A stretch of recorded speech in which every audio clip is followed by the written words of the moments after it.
Alors aujourd'hui, j'avais un petit peu envie de vous parler du livre L'aromathérapie quantique parce que je trouve qu'après plus de 10 ans de sa publication, eh bien, donc beaucoup de personnes l'ont lu, mais il y a énormément d'éléments qui n'ont pas été intégrés. Et même les personnes qui ont suivi des formations sur 6 mois, 1 an, avec le docteur Pénol ou avec son équipe, eh bien, on se rend compte qu'il y a encore des notions à creuser. Alors bon, c'est complètement normal parce que c'est quand même d'une très très grande complexité. Et c'est le genre d'enseignement qui s'étudie par couche, hein. C'est-à-dire qu'au début, ben, on a la première couche, c'est-à-dire le sens littéral. Après, on a un sens allégorique, métaphorique, un sens scientifique. Donc vous voyez, c'est ce qu'on appellerait dans l'art, on appelle ça le palimpseste. Ça veut dire on creuse, on creuse, on creuse. Et derrière, on se rend compte qu'il y a encore des couches. Voilà. Donc je dirais c'est toute une vie, hein. Même si on a étudié pendant 10 ans l'aromathérapie quantique, eh ben, il faut encore étudier.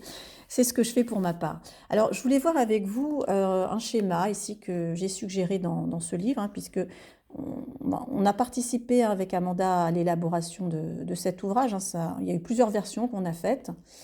Donc c'est vrai que c'était quand même un gros travail ici, voilà, avec la participation de Magali et d'Amanda Pénoël. Donc moi, j'ai participé donc sur une certaine structuration, mais aussi j'ai suggéré par exemple ce schéma que vous voyez ici.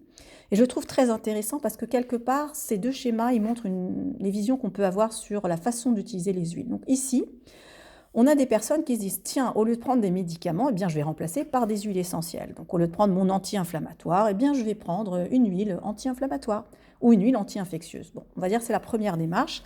Ça, c'est la partie visible de l'iceberg, c'est-à-dire on remplace une huile essentielle par un médicament, qui d'ailleurs, ce n'est pas forcément une bonne idée, hein, puisque en réalité, une huile essentielle n'agit pas comme un médicament. Hein, elle n'a pas cette vertu anti-inflammatoire, comme on a tendance à le dire. Mais le problème qu'on a, et ça c'est la partie invisible de l'iceberg, c'est qu'on est toujours sur une forme d'échange d'artificiel et d'une vision unique. C'est-à-dire qu'on va changer l'outil, mais on ne va pas changer, on ne va pas transformer sa vision, sa façon de faire, sa connexion à soi, sa connexion au vivant. Alors, quand j'avais fait ce schéma il y a une dizaine d'années, on m'avait dit oui, mais c'est pas mal. On m'avait dit c'est quand même pas mal, au lieu d'être que dans l'allopathie, on commence à utiliser les huiles essentielles. Alors effectivement, ça peut être une première étape, mais attention, c'est important de se dire on est dans une première étape. Et surtout, on ne reste pas là. Aujourd'hui, le monde de l'aromathérapie est resté quand même assez dans cette configuration, vous voyez, cette sphère, c'est-à-dire on remplace l'huile essentielle, on va dire le médicament anti-infectieux, eh bien, par l'huile essentielle d'origan compact qui est aussi anti-infectieux. Donc voilà, ça c'est une démarche, on va dire c'est un premier pas, mais il faut savoir qu'on est très très très très très loin de toute la subtilité des huiles essentielles. Donc l'idée c'est quoi? C'est de passer de cette sphère ici, de cette planète, on va dire un petit peu de substitution, avec une vision linéaire, à une vision de complexité. Et dans cette vision de complexité, eh bien, on va utiliser les 7 principes sous-jacents. Ça veut dire que quand j'échange c'est donc un échange réel, hein, l'échange négantropique dont je vous ai parlé dans une vidéo, ça veut dire que quand moi je travaille avec une molécule de synthèse ou bien avec une plante, évidemment je travaille avec du vivant. Et le vivant, il apporte toute une information. Une plante qui a dû lutter contre la sécheresse, contre le froid, contre bactéries, virus, elle va avoir des molécules qui vont me raconter toute une histoire. C'est un être vivant complexe. Il se trouve que l'humain aussi, c'est un être vivant complexe. Donc il faut savoir qu'au moment où je vais utiliser mon huile essentielle, je ne dis pas simplement je prends l'huile essentielle le médicament, je vais remplacer le médicament anti-infectieux par l'huile essentielle anti-infectieuse. Non, il faut aussi que je sache que je travaille avec du vivant. Je vous invite à écouter la vidéo que j'ai faite sur le principe numéro 3, ce qu'on appelle le travail de mettre en lien le patient ou le client avec sa plante jumelle. Et là, vous allez comprendre qu'on travaille avec le vivant. Donc, on substitue avec une huile essentielle, c'est très bien, mais est-ce qu'on a réussi aussi à changer sa vision de l'échange? Le fait de savoir qu'on échange avec du vivant. Une vision à 2 facettes, donc pas forcément une vision uniquement unique, linéaire, mais il y a 2 façons de percevoir la guérison et la maladie. La notion de non-séparabilité, oui, je vous ai parlé des photons jumeaux, que quand on agissait sur un photon, le deuxième aussi interagissait. Donc ça marche aussi en thérapeutique, hein. Je vous ai donné l'exemple du docteur Pénol avec sa patiente qui avait des œdèmes, je vous invite à écouter la vidéo. Le continuum espace-temps, alors c'est pas justement juste un mot pour faire beau, hein, le continuum espace-temps, c'est pour dire que comment votre plante elle a évolué dans l'espace et dans le temps, ne serait-ce que quand vous regardez la place que prend la lavande, avec le fait qu'elle fasse du bois, ou bien quand vous regardez certaines plantes qui sont très fines, eh bien, regardez l'espace que la plante, elle prend, ça vous donne des indications thérapeutiques. Le temps, c'est dans l'évolution des plantes. On voit qu'il y a certaines qui sont apparues plus ou moins tôt. Et là aussi, vous avez des indications thérapeutiques que vous pouvez mettre en lien avec les patients que vous accompagnez. Donc le continuum espace-temps, c'est un élément aussi majeur. L'approche de la médiation, on va en parler de celui-là. Vous voyez ici, il y a marqué approche guerrière. Alors anti-inflammatoire, anti-infectieux, antitussif. Ok, on quitte, ça y est, on a compris. Ça, c'était, on va dire, le monde un petit peu de la matrice artificielle. Il est temps maintenant d'entrer dans la vraie matrice. Qu'est-ce que j'entends par vraie matrice? C'est de dire qu'en fait, le monde ne fonctionne pas selon une approche guerrière. Il fonctionne selon une approche de médiation. La médiation, ça veut dire que oui, il y a certaines huiles essentielles qui vont tuer, mais pas toujours. Parfois, elles vont faire glisser la bactérie, parfois, elles vont créer un terrain propice pour qu'il n'y ait pas une prolifération. Donc, on n'est pas tout le temps dans la guerre. D'ailleurs, même le domaine de la prédation, les prédateurs, ça constitue une petite partie de la vie animale. Quand vous regardez comment les champignons interagissent avec les arbres avec les fourmis avec les pucerons, on est quand même globalement notre système terrestre, il est structuré selon une approche de la médiation. Donc, question, est-ce qu'il ne serait pas intéressant d'utiliser cette approche de médiation aussi dans la médecine, d'accord? Et ça va commencer par changer les mots. On va arrêter le mot anti-inflammatoire, par exemple, et on va dire action sur l'inflammation. Alors, on va dire, mais qu'est-ce que ça change? C'est juste un mot. Oui, mais les mots construisent la conscience. Selon les mots que je vais employer, je vais me faire une certaine image de la guérison. Donc, si je te dis que cette molécule, elle ne va pas couper ton inflammation, mais elle va la moduler. Et alors, qu'est-ce que ça fait? En quoi cette information va-t-elle me transformer? Eh bien, de savoir que le feu, il est dans ton corps parce qu'il est en train de brûler une bactérie ou un virus, que le feu, il est là pour t'aider, ça te donne quoi comme indication? Eh bien, que tout ce qu'il y a dans ton corps, c'est bon. Le stress, oui, c'est bon. L'inflammation, oui, c'est bon. Alors, pourquoi est-ce qu'on parle d'anti? Eh bien, on parle d'anti-stress, d'anti-inflammation, parce que voilà, c'est un petit peu comme ça qu'on a été élevé, et puis peut-être c'est plus vendeur, alors que la grande idée, c'est l'idée de modulation. Évidemment, on a de la fièvre, on ne va pas dire, tiens, laisse le corps faire. Non, il va falloir quand même apporter un soutien, mais un soutien intelligent. Quand il y a le feu dans le corps, et si je coupe la fièvre, ça peut être dangereux, surtout si je n'ai pas identifié l'élément infectieux. Donc c'est quoi l'idée? C'est de moduler. On module, on module, on module. Et ça demande d'être connecté au vivant, d'être connecté à soi-même et d'être connecté à comment le monde il est structuré. On est dans un monde de médiation. Donc on passe d'une approche guerrière, l'anti-inflammatoire, l'antitussif, etc., à une approche de médiation. Et oui, on est là pour être des médiateurs avant d'être des guerriers. Alors question, parce que souvent quand je dis ça, on me dit ah oui, on a marre de l'approche guerrière, il faut être dans la paix. Attention, attention, attention, c'est pas ce que je dis, et c'est pas du tout l'enseignement du docteur Pénoël. Le docteur Pénoël dit que parfois il faut faire la guerre, mais il a inventé un terme que je vous donne. Il appelle ça l'approche orthobiopolémologique. Ça veut dire je fais la guerre, je vais la faire la guerre, et je vais prendre les armes, et je vais tuer. Mais pourquoi? Pour la vie. Parce que si on est attaqué et qu'on est vraiment en danger de mort, eh bien il faut sortir les armes. Il l'a dit souvent, moi je suis un médecin, je suis en médecine. Quand il y a une personne qui vient me voir avec une infection aiguë, notamment une cystite, qui peut dégénérer en pyélonéphrite, qui peut l'envoyer à l'hôpital et qu'elle peut mourir, il ne s'agit pas de dire « tiens, je vais faire la médiation avec les bactéries ». Non, parce que là, on est dans un cas très grave qui peut dégénérer. Et en tant que médecin, on sait ce que ça veut dire une cystite aiguë qui dégénère en pyélonéphrite. Ça veut dire la mort, tout simplement. Donc là, on ne rigole pas et on sait que là, il faut tuer, d'accord? Mais alors, quelle est la question, quelle est l'idée que j'essaye de vous transmettre ici? C'est de dire qu'on n'est pas dans quelque chose... il faut être que dans la médiation, il faut être que dans la guerre. Non, on appelle ça l'algorithme aromatique. Ça veut dire que des fois, il faut être dans les médiations, et souvent c'est 70% des cas, ce qui est quand même pas mal, et parfois, dans 20-30% des cas, il faut être dans cet aspect de guerre.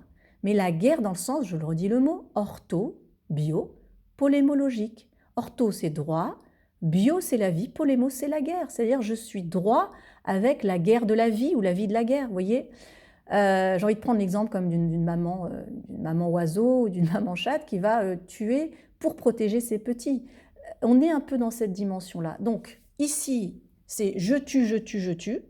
Ici, c'est je fais de la médiation, mais attention, je sais tuer aussi la bactérie et je sais pourquoi je le fais, comment je le fais et avec qui je le fais. Et là, ça demande aussi une grande connaissance de la médecine, de la physiopathologie. Parce qu'il y a des fois, on n'a pas besoin d'utiliser à outrance les antibiotiques parce qu'on a des outils dans les plantes, mais parfois, on a dans des cas, les huiles essentielles, même les plus fortes, les plus anti-infectieuses, ne vont pas fonctionner. Et là, bah oui, là, il faut dire, je vais avoir recours à de l'allopathie.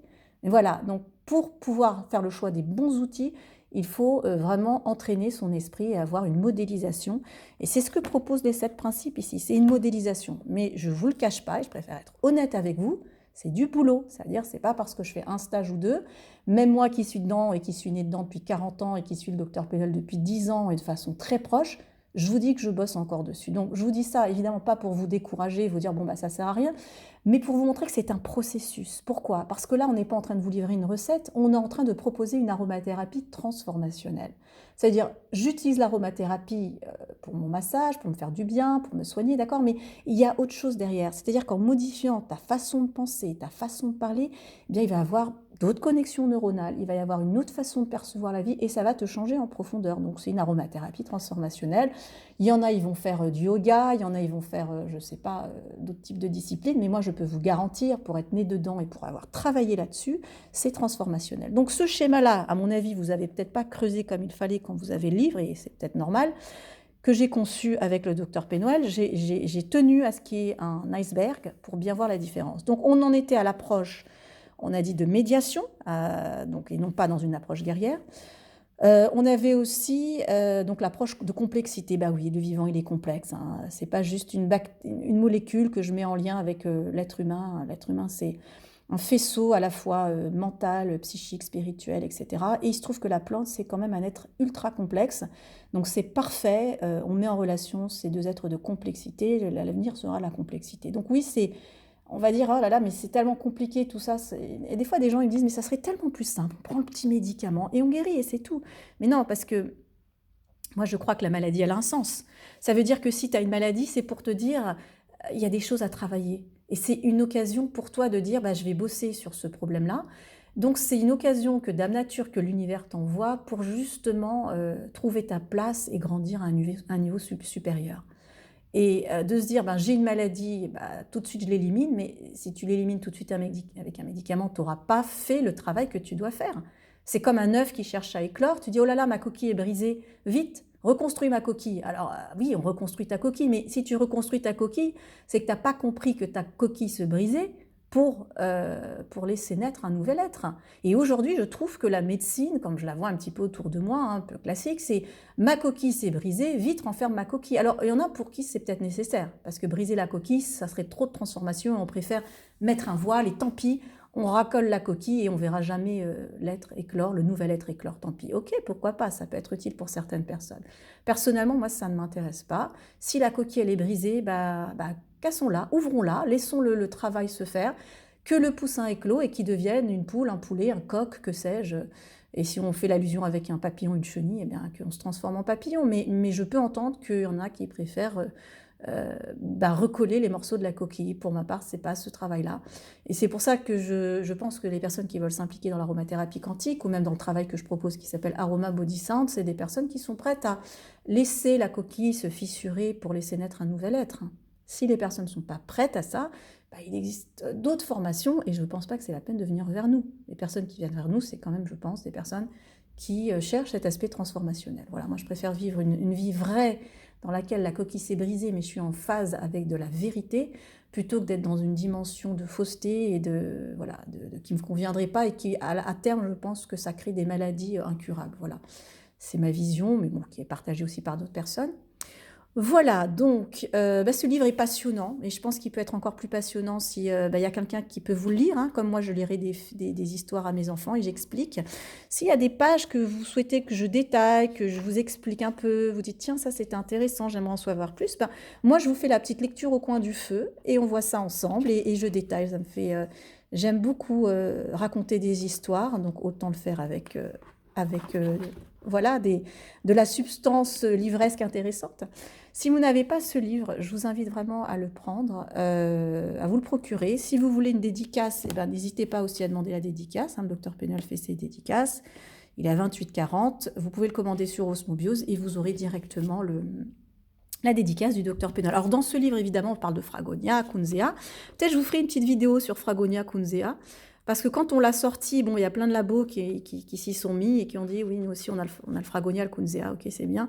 Mais il faut quand même savoir l'histoire qu'il y a derrière. Et voilà, ça aussi, vous pouvez les découvrir. Hein. Vous pouvez découvrir ces huiles essentielles. Elles sont aussi disponibles sur Osmobiose.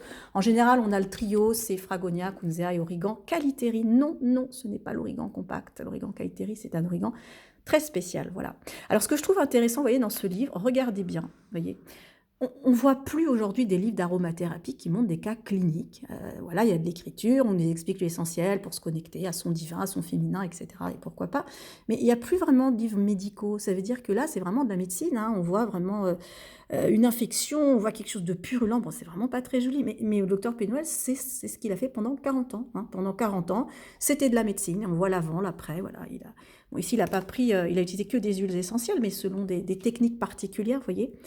Donc voilà, ça, ces aspects cliniques, c'est fini aujourd'hui, je crois qu'on n'en a plus. On n'en a plus et c'est pour ça que je vous invite vraiment à suivre les masterclass, les formations, parce que là, vraiment, vous allez apprendre des choses de première main. Alors, j'ai des gens qui me disent « Ah mais si, moi je teste les huiles essentielles, je les connais bien et j'ai des expériences cliniques. » Alors, j'ai envie de dire, c'est parfait. Hein, beaucoup de gens maintenant quand même testent, etc., expérimentent, mais n'oubliez pas que si vous avez l'expérience de première main, mais que vous n'avez pas modélisé votre connaissance, vous voyez, ça c'est une modélisation, eh bien à un moment vous serez bloqué. Parce que tester et pas avoir une espèce de, on appelle ça le teaching loop en anglais, c'est-à-dire le cercle de la connaissance, c'est je pratique, je teste, je modélise, et cette modélisation, je peux ensuite l'enseigner et la transmettre. Sinon, ça finira par se perdre. On va dire, ben tiens, tu as un bleu, tu mettais à l'huile essentielle, tu as une infection, mets de l'origan, on ne sait pas le pourquoi du comment, on sait que ça marche, eh bien, vous serez vite bloqué par cette démarche. Donc, il faut à la fois une expérience clinique, pas juste, voilà, pas juste j'ai testé sur moi-même, vraiment une expérience clinique sur des centaines, des milliers de patients, c'est le cas du docteur Penol, plus la capacité de modéliser, et là, vous pouvez transmettre. Et d'ailleurs, je vous invite, quand vous irez sur le site Osmobiose, vous verrez, il y a des formations et des vidéos que je vais vous montrer ici. Voilà, donc il y a quand même un certain nombre donc il y a des stages en présentiel, mais vous allez voir, vous avez aussi des masterclass. Alors, découverte aromatique, là, il y a énormément d'informations que vous pouvez retrouver. Qu'est-ce qu'on a ici? L'huile essentielle des femmes enceintes, bah là, c'est quand même inédit, hein, parce que souvent, on nous parle des femmes enceintes, attention, danger. Là, vous allez apprendre des notions que vous n'aurez nulle part ailleurs. Qu'est-ce qu'on a? Bon, ça, c'est un stage en présentiel. Ça aussi, c'est gynécologie. Et ben, le prochain, ce sera sur le pouvoir corpusculaire des huiles essentielles. Ça, c'est très, très intéressant, notamment les isolats. Venez à ce stage, enfin, ce stage, c'est une masterclass en ligne. Alors, vraiment, là, ça va répondre un petit peu aux questions, et souvent on entend ce qui compte dans l'huile essentielle, ce n'est pas la molécule, mais c'est le totum. Eh bien, cette phrase, elle est fausse, d'accord? Elle est fausse et je vais vous dire pourquoi elle est fausse. Parce qu'elle est dite par des non-médecins. Quand on est en médecine, on sait très bien, quand on est en médecine, on parle donc d'infection, on sait très bien que c'est la molécule qui va agir et non pas le totum, d'accord? Maintenant, si on parle plutôt, alors il faut que je fasse la distinction entre prokaryotes et eucaryotes. Quand je dis bactéries et virus, on imagine qu'on va s'adresser, qu'on va chercher à éliminer un agresseur, pour faire simple. Donc là, c'est la molécule qui compte, ok. Mais en revanche, quand on va s'intéresser à ce qui se passe dans notre corps, le foie, les reins, etc., effectivement, on parle d'organes internes et ce n'est pas la molécule qui compte, c'est plutôt le totum. Mais attention à ces courants qui vous disent la molécule n'est rien, le totum est tout. C'est juste faux. C'est faux. Pourquoi? Parce qu'il y a un manque de contextualisation et un manque de connaissances médicales, tout simplement. Et puis attention aussi, il y a des courants qui disent le terrain est tout, le microbe n'est rien. Non, en médecine, c'est pas vrai. Donc en réalité, quand vous entendez ces phrases qui disent tout ou rien, il faut vraiment faire un gros effort intellectuel à recontextualiser. Quand vous dites le microbe n'est rien, le terrain est tout, vous parlez quoi? De quelqu'un qui est sur son lit de mort et qui est en train d'être attaqué par des bactéries et qui a les os rongés, ou vous parlez de quelqu'un qui est dans le développement personnel, qui veut juste améliorer un petit peu ses organes internes et gérer son stress, vous voyez? Donc, c'est quoi le contexte quand on met ces phrases-là? Est-ce que c'est un contexte médical, infection, inflammation, ou bien c'est un contexte de bien-être ou d'apport complémentaire? Voilà. Donc, bon, ça, c'est vraiment cette masterclass, je pense qu'il faut venir. Bon, je serai avec le docteur Péniol évidemment, mais ça va un petit peu mettre à mal toutes ces théories de le totem et tout, la molécule n'est rien. C'est un petit peu énervant à la fin, je ne vous cache pas, parce que clairement, il y a un manque de connaissances médicales dans toutes ces phrases-là. Alors, c'est pas faux, mais le problème, c'est que sorti de son contexte, eh ben, ça devient complètement faux. Et puis, ça induit surtout les personnes qui utilisent les huiles essentielles sur des pistes qui sont trompeuses, hein. Alors, Pentadrome, ça c'est génial, pour devenir jujuka de l'immunité. Donc, vous avez la carte mère, la carte corps, la carte souffle, la carte aliment, la carte aroma, vous voyez. Donc ça, c'est très intéressant. Le référentiel hydroélectrique, bah oui, c'est un must-have quand même. Surtout si vous avez lu le livre Franco Pénoël, l'aromathérapie exactement. Stage pédiatrie, celui-là, il est disponible en replay.